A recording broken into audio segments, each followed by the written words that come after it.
Camera number 114 of 365 is the Nikon FG20. It's a camera that requires two LR44 batteries to operate, but it does have two manual speeds, a 90th of a second and bulb. So they're very useful if the batteries run out or we don't have any batteries, then we can use it. But let's just go ahead and put some batteries into the base of the camera. So the two LR44 batteries are placed in the cradle with the positive looking up, and then that's placed into the camera, and then place the lid back into place.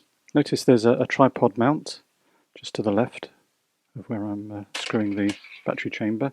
There is also this provision of a motor wind, and then our button that allows us to rewind our film into the camera. So turning to the front of the camera, we have the lens release, which if we press we can rotate clockwise. And then we have a self-timer button.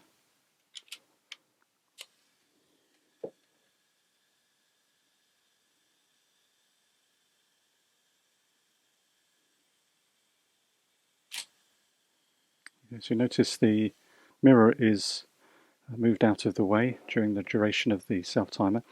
We also have, let's just put the lens back. We also have an exposure compensation button here as well, which is a nice feature.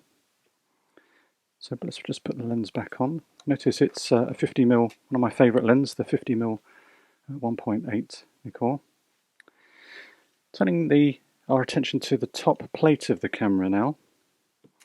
We have film rewind crank, which when we lift it allows us to put our film back in or take our film out. And then our film speeds around the collar, which is lifted and rotated to our desired film speed. On the other side, our shutter speeds. This little button here is the lock, so if we put it on A, the camera is an aperture priority camera, so we set the aperture and the camera responds by choosing the correct shutter speed. Looking through the viewfinder, we get an indication of that. It's a display of the shutter speeds and a needle.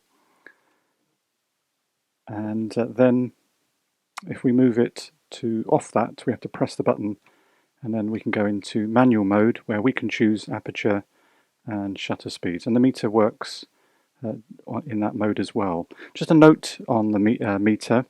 The meter will only be activated when it reaches frame 1. So if you're like me, you sometimes get 1 or 2 frames before frame 1.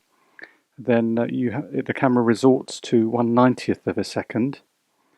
And so we have to either use a meter to get the correct aperture.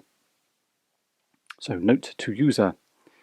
Our shutter counter here, our film counter rather, not shutter counter, film counter, sorry, is there.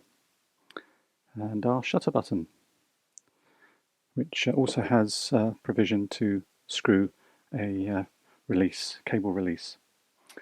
And that is it. That has been camera number 114 of 365, the Nikon FG20.